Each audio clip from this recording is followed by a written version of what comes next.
So, ayan guys, ukay-ukay, direct manufacturer. Kaya guys, i-PM nyo po yung page natin sa Yuki Alex Vlogger para po makapagpagawa ka na ng sarili mong bundle. So, kung makikita nyo guys, own logo na po yan.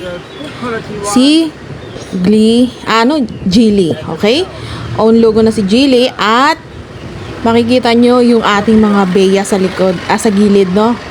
So, ayan guys. Meron din tayong VIP sa King. So, nasa sa iyo yan kung magpapagawa ka ng sarili mong logo or bibili ka ng mga logo na available sa manufacturer. Yes guys. Pwede po kayong magpagawa ng sarili nyong logo. So, ang minimum order dyan ay 30 bales, 30 bundles. And, ikaw po ang mamimili kung anong mga bundles ang pwede mong orderin. Yes guys, ikaw po ang mamimili. So, ang babayaran mo lang guys ay locator's fee. After magbayad ng locator's fee, i-endorse ko po kayo sa manufacturer doon mismo sa mismong may-ari.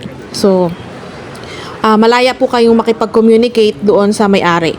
So, kung anong mga gusto ninyong mga logo, design, ganyan, pwede nyong ipagawa doon sa ating supplier from manufacturer. So, direct po talaga kayo sa factory at wala na po kayong mga middleman na makakausap, kundi ikaw at yung factory na po ang mag-uusap.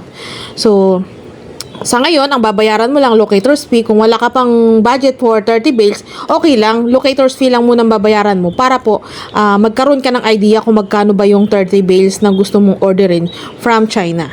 So, yun lamang guys. I hope you like this video. Please pa-like and share po. Thank you. Bye.